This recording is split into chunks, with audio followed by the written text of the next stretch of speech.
So I'm here with Dan Bailey. I have known Dan for 15 years, probably. At but least. mainly virtually. So I am here at the DRJ, my first one. Dan has been involved for a long time. So this is Battleground Chats with Dan Bailey. So Dan, 2 minutes about you and your involvement with DRJ, and then we'll talk about your resilience journey, right? Where you've been, where you're going, and we'll have a chat. All right, sounds good. Well, I appreciate the opportunity, and certainly honored by the opportunity to do this. So I think I've already said that, but okay. All good. A little bit about me. I have been around, whether it's disaster recovery or business continuity or risk management in general for well over 30 years. Yeah. You don't look a day over 21. You are too kind, and from your lips to God's ears. When I think about how long I've been doing this, that's probably what makes me feel older than the fact that I even have grandkids at this point. So, from that little bit about me, anybody that's known me any period of time in the last 5 years or so knows that I no longer have anything called hobbies. I spend time with my grandkids, and they are the hobby. And they are Amazing. Absolutely are, and it is an entirely different spectrum and Yep. perspective from parenting and even in general. So amazing. And so in your 30 years, right? So I met you. I was at the Deloitte. You were thinking of coming to Australia. I was. In your time in the industry, what do you think is the biggest thing that's changed? Right? It's a long time, but COVID aside. Good point. Yeah. What's the biggest change? What's the evolution or the revolution that you've seen, if anything? I like that you used both of those words, because in my head I was only thinking about evolution, but revolution I think also is some of that. Yeah. I think what has changed the game the most is technology. Yeah. In general, yeah. Right? But from an evolutionary perspective, it's been pleasant, and it's been wonderful to see how, when I got started, I was working in IT, right? Mm-hmm. And I couldn't spell DR. Yeah. But my data center manager tapped me on the shoulder and said, "You're our new DR coordinator." And I had no idea what that meant. And you couldn't Google it. No, you couldn't. There was no such thing back in the day. And so, back to the revolution, I think, of technology, and how that's impacted things. But, so I started out in disaster recovery back when it was called data processing instead of even IT. So, that whole thing has evolved and revolved and, revolutionized. Moved from there into, business continuity when it became new, when there's the realization that, it's not just about the data center and the applications that the data center is using, but it's really about business in general, because it's not just the data center that could be impacted by something and be unavailable. The business itself could be as well. I think outside of that, or kind of a next phase of evolution, was the crisis and incident management really came up underneath that, right? Underneath this business continuity umbrella. And for a good solid number of years, business continuity became kind of its own silo in the organization. Absolutely. Right? Which was not a good thing. It wasn't, I think, for multiple reasons, but really the primary that everybody used to focus on was, we don't have a seat at the table. So when it comes to needing funds to develop or implement, strategies for recovery purposes or for continuity related purposes, nobody had that direct line to, to the purse strings, so to speak. Right. And so, we thought we were doing good things in our own silo. Yeah. But it still had its own challenges, right? Have you seen that change in the US, and in particular, because do you only focus on the Texas region, or have you worked broad? I've worked broadly, really on a global kind of basis through consulting that I've done. I've got over 10 years of consulting in my background or my career. Yeah. And I did work in Australia. I did work in, several of the Caribbean countries. I did work in Canada. I did, work in the UK, that kind of thing. And It's pretty consistent on a global, or was pretty consistent on a global basis. I think it has changed, evolved, revolutionized a little bit, more so, but it's more so because business continuity and the resulting, disaster recovery, crisis and incident management is no longer a siloed, standalone program within the organization. The real benefit, and part of what I think is the best part of the evolution of this process so far, has been seeing it fold up underneath operational risk, which folds up underneath enterprise risk. Mm-hmm. And when you talk about risk these days, you're going to get somebody's attention, because risk by definition is something's going to go wrong and it's going to have a really bad impact, whether it's to the organization, to the people, to the technology, to whatever, right? So I'm hearing from you that you see BC folding up under risk as the norm. I do here in the US at this point. That's really interesting, because it's not always the case in Australia. Good to know. And I probably should qualify that just a little bit, because in financial services, banking more distinctly, that's where our regulatory agencies in the US are ensuring that it's part of risk management, right? They're the FFIEC, as kind of the collaboration between the three primary banking regulators in the US, has business continuity as its own IT handbook, even though it's not just an IT function. I'm glad you said that. Yeah.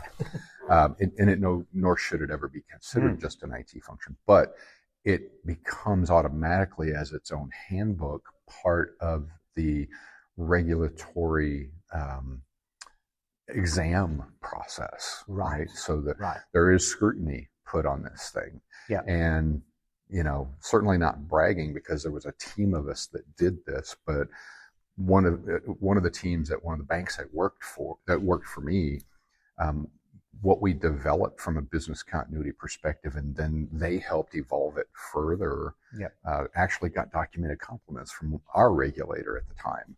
Which and is a huge, those don't happen very often. So, I felt like I brought some of my experience to the table to build the foundation and the framework, and the rest of the team kind of, they put the I'll use an interior design methodology, since that's what my wife does for a living. They put the furniture in the room, and they put the art on the wall, and they painted the walls a particular color, and they did everything to get the program executing on a really solid basis. And so does the regulator then mandate that business continuity must feed into risk operationally, or organizationally they mandate they must sit in risk as well? They, as with probably most regulators around the world, they won't get that prescriptive. Right, okay. Right? The essence is, it's part of what they call the safety and soundness exam, which focuses a lot on risk management. So hence by it's implied. Default, there's an implication. Yes, absolutely. Okay. And then what about other industries here? So you've been around a while, you've worked a lot in FS, but also elsewhere. Do you see that has then driven, the way that they design that's driven other industries here? Or is there very different ways of doing resilience in other industries? Great question. I think there's a lot of different ways to go about it. Yep. I'm a firm believer that there's no one size fits all. Yep. At the end of the day, the grand scheme says everything we do, regardless of whether it's BC, DR, crisis incident management, risk management up at the operational level, risk management at the enterprise risk level, what you do is you bring a common body of knowledge, you bring a foundation and a framework to the table. Yep. But not everybody wants a 2-story house. Some people at my age, we only want a 1-story house, because I don't want to walk the stairs every day, right? To get to my bedroom. So you have to build the house. Not even build it. You have to design the house. Yes. Everything's built on a foundation. Yes. But then you frame the house differently to what your customers or your clients or the company's leadership wants at the end of the day. You get that kind of industry to industry to industry here in the U.S. as well. I would say, manufacturing in the U.S. looks very different than banking does because you have a lot more life safety kind of issues and concerns in a manufacturing environment. So your risk registers, your control registers, your business continuity and disaster recovery all looks and feels a little different industry over industry over industry. But at the heart, at the foundation, I think there's all of the same common body of understanding knowledge, framework, the whole bit. Okay. And where do you see this going? So if you have foresight, a few years' time, right, where's the risk and resilience field going to? You're a guru. I think you're a guru, well, right? You're too kind. And sure. I think your insights would be really valuable. I try to play Nostradamus every once in a while, right? At the end of the day. Don't we all? Yes, we do. And I'll be honest with you, if I had a crystal ball, I'd be a very rich man. Not that I don't consider myself rich for all my blessings, but if I had that crystal ball, it would be amazing. I know, but what do you see? What's the trends? What are the trends you're seeing? The trends right now, we're hearing a ton about artificial intelligence in and around what we do. I don't think we have a choice but to get on board with it.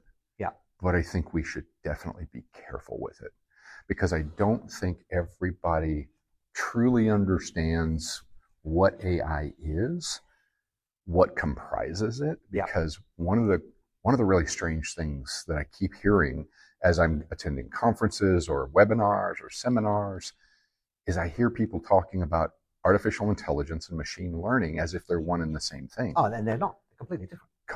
You can't have AI without machine learning, but you can have machine learning without AI, right? AI is a presentation layer, if you will.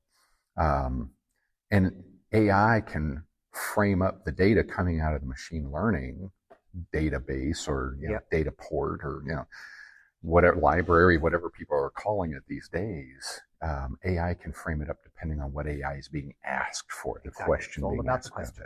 Yes. And so I think another thing we also have to be careful of, and I know we see this in the US, I can't imagine there's a big difference on a global scale, but people can take data today, manipulate it in such a way that they can tell only the story that they want to tell and frame that as truth. That's the danger. It is a huge danger. And so I see some of those pitfalls, obviously, that are there. I think AI can be a really good thing.